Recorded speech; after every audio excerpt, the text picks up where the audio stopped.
A white dwarf is starting to turn into a diamond.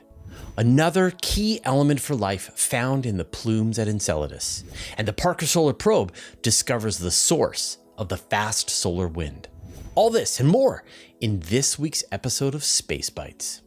I'm sure you've heard this saying before that white dwarfs are the largest diamonds in the universe. And this is theoretically true, that a white dwarf, when it finally cools down, is a single crystallized block of carbon that had been put under high pressure. It's a diamond. And if you could get out there and you could find one and you could bring it back to Earth, you would be, well, you destroy the Earth, but you would be rich briefly. And so now astronomers have found what they think is a white dwarf that is going through this process of crystallizing into a diamond. So I'll explain what's going on here. So you've got a star, main sequence star like the sun, and in the core of the star, you've got hydrogen being fused into helium. This can go on for billions and billions of years, but eventually the star is going to run out of hydrogen in its core, and it's going to move off the main sequence phase and start to become a red giant star. But it still has fuel in its core. Now it has helium, and so it can start to fuse that helium into heavier elements, including carbon. And the sun will go through this process, and it doesn't take long, just a few 100 million years, and then it has run out of usable helium in its core. Now it's just got this ash of carbon, and then it doesn't have enough temperature and pressure to continue this process. If you've got a star that's much, much more massive than the sun, then it can keep going, as we've said many times, all the way up to iron, and then you get a supernova, you get black holes. But with a main sequence star like the sun, it just stops at carbon, and then it blows out its outer atmosphere into space, and you're left with the cooling down core of the star. Now, it's believed that a white dwarf star will take about 100 quintillion years to cool down to the background temperature of the universe. That's called a black dwarf. And until that point, you've got what was once the temperature of the fusing core of a star, and then eventually you've got the background temperature of the universe. And in that process, in the beginning, the interior, this carbon, is essentially a liquid.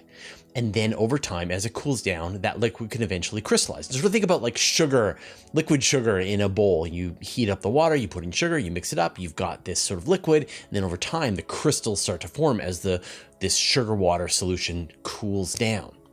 And so astronomers think they've caught a white dwarf star that is right in that process of starting to crystallize. And in order to figure this out, you need to know the mass of the star, because these white dwarfs can be different sized stars, and the temperature, and then that can tell you whether it's at that phase. So how did they find the mass of the white dwarf? Well, Gaia, of course, comes to the rescue.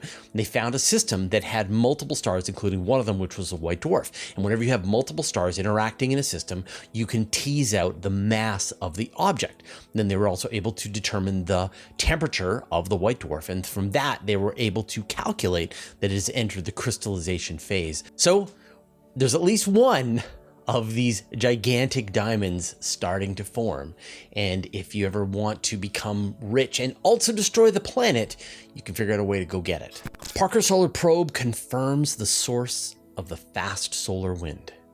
The solar wind is a stream of particles that's coming from the sun. And there are two kinds of solar winds. There's the slow solar wind, which is going a few hundred kilometers per second. And then there's the fast solar wind, which goes about 750 kilometers per second. And astronomers weren't entirely sure what is causing the fast solar wind on the sun, because the problem is that the solar wind is somehow produced on the surface of the sun. Then it goes through the corona, which is this region around the sun where the temperatures are vastly hotter, millions of degrees. And this mixes up and obscures the source of the fast solar wind.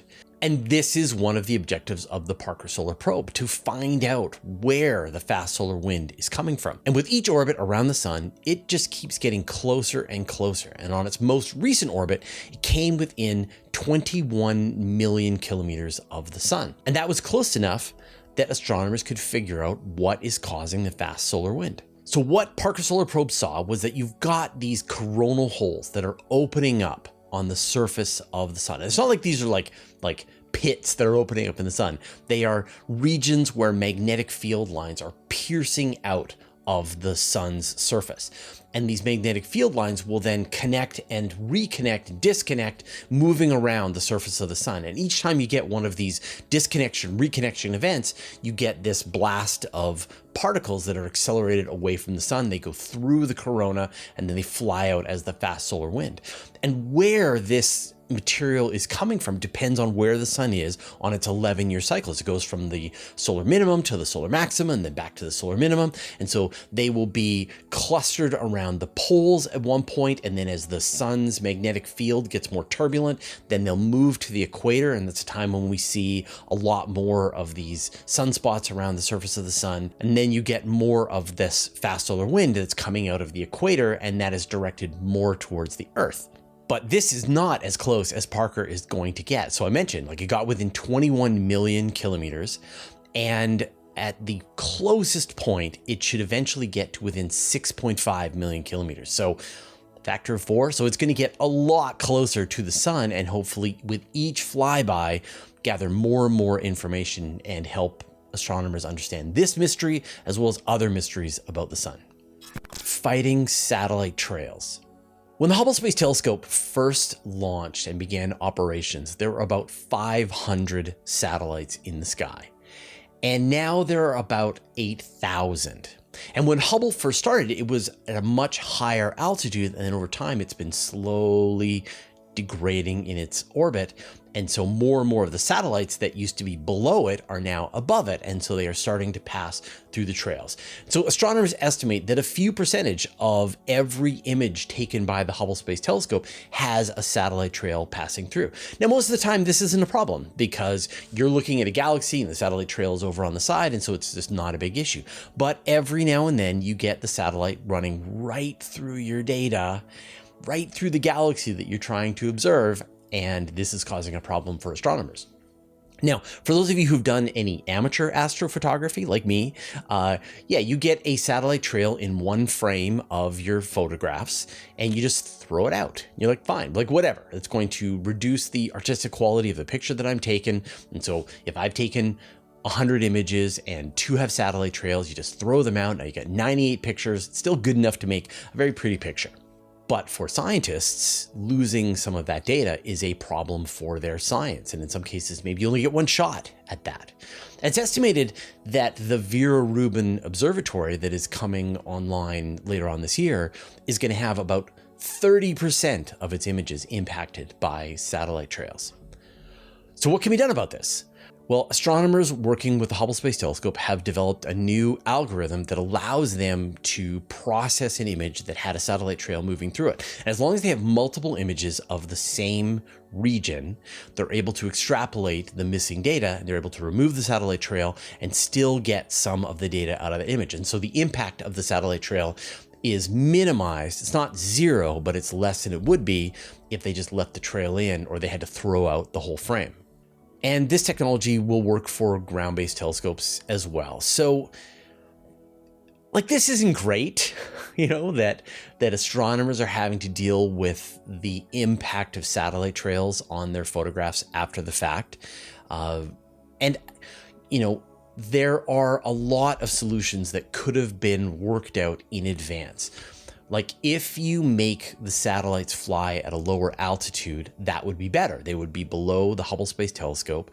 They would also be in illumination for a shorter period of time during the orbit. The lower the altitude of the satellite is, the more quickly it passes into the shadow of the Earth, and so then doesn't show up on your images, making them less reflective, making them point their solar panels away from the ground when they're making their pass over.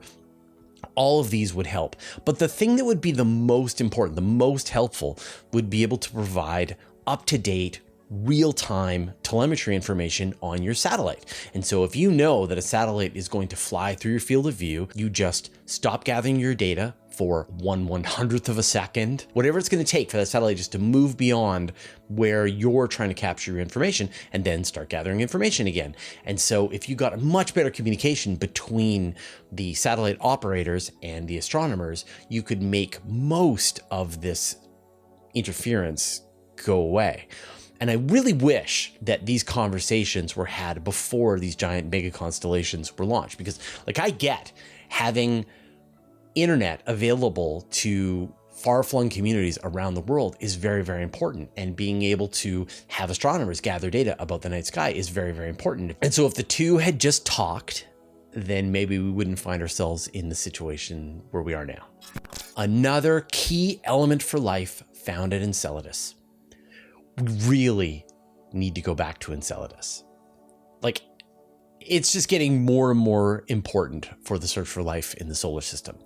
Now, when NASA's Cassini spacecraft was in the Saturn system, it made a lot of flybys of Enceladus, and it discovered that there are these cracks at the bottom of Enceladus that are spraying water ice out into space itself. And further analysis found that there's hydrogen gas dissolved into this water. And this is food for bacteria. So wherever we find hydrogen gas, liquid water on Earth, we get bacteria.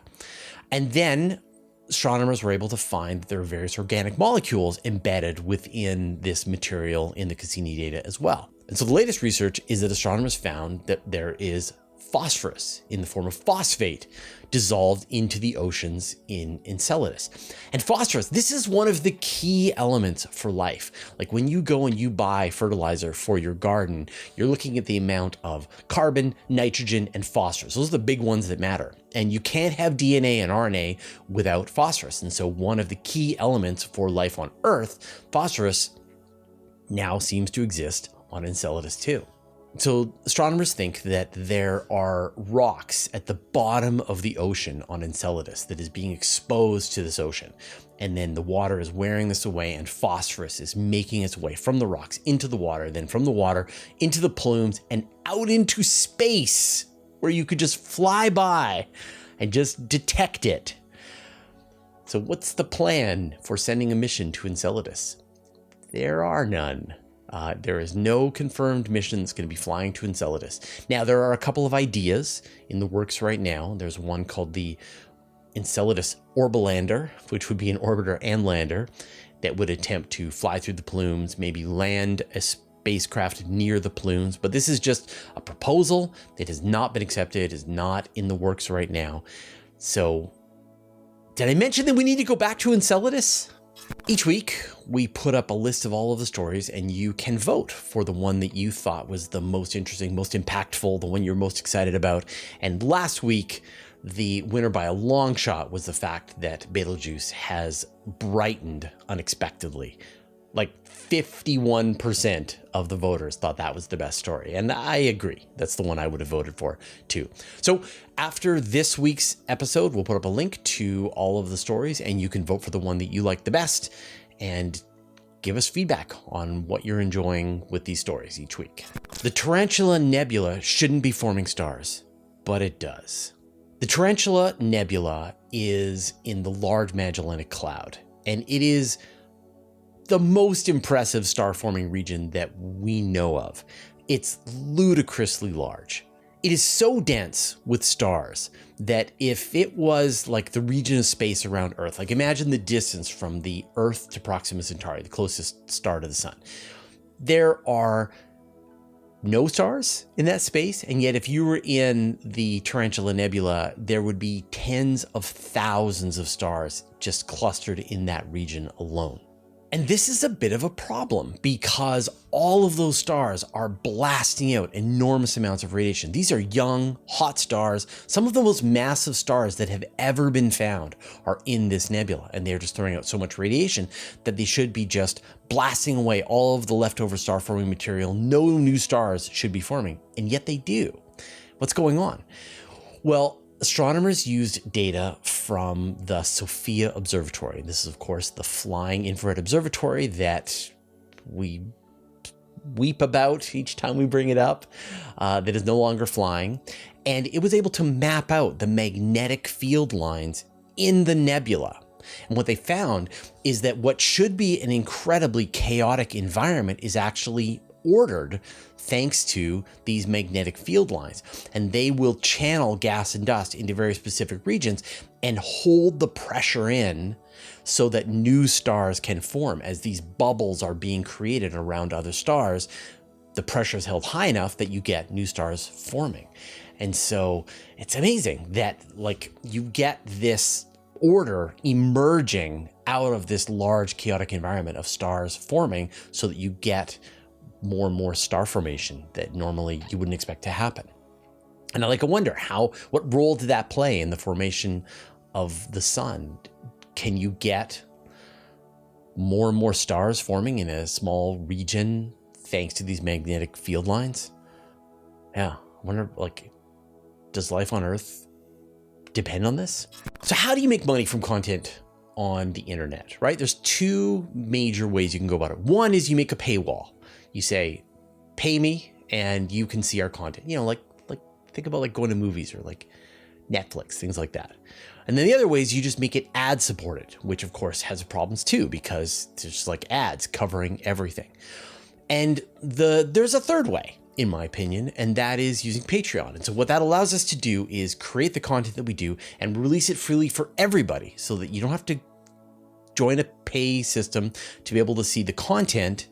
And we can also minimize the amount of ads that we put on all of the content that we create. And so a small group of people sponsor the work that we do to make it available as widely as possible. And I think that's the best model for educational content. So if you want to be one of the people that supports the work that we do and helps make it as available as possible so that people can educate themselves about space and astronomy and things like that, then why don't you join our Patreon? Go to patreon.com/universetoday. Now you will get some benefits above and beyond just making sure that our content is available to as many people as possible.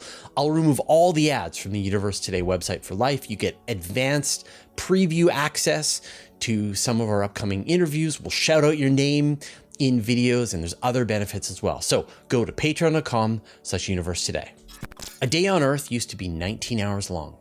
Now you probably know that the moon is slowly drifting away from the Earth, and that is causing the day length of planet Earth to get longer and longer. Right now, a solar day, which is measured by when the sun returns to the same spot in the sky, takes 24 hours. But before the moon formed, a day on Earth was about 4 hours.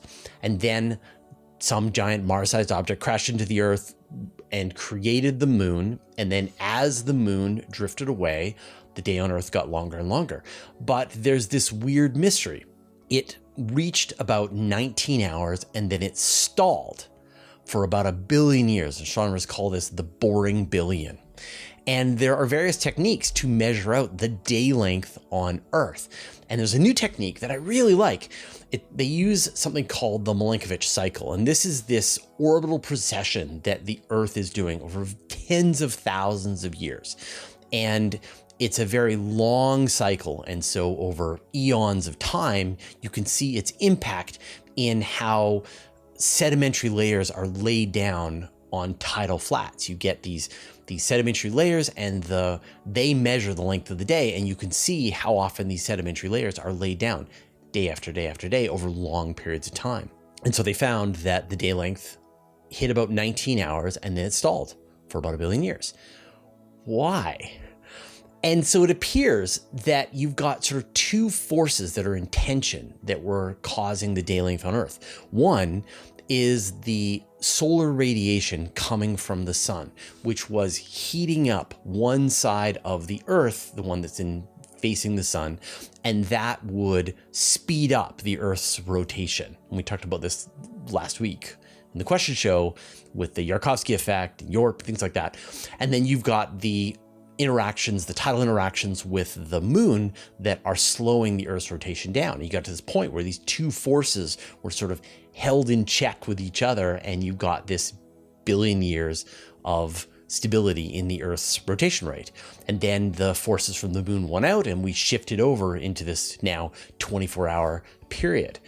And a thing that's really interesting is that this time, this boring billion, matches when life on Earth really arose. So from 2.5 billion years to 541 million years ago. So was this period of stability necessary for the rise of life on Earth?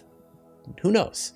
But it's an interesting idea. Of course, we need to wrap up this episode with some cool videos and images. And so the first one I want to share with you is a transit of the International Space Station passing in front of the sun, captured by Thierry Legault. And Thierry is a Parisian astronomer, one of my favorites. Like, if you do a search on the universe today for Thierry Legault's images, we must have dozens at this point.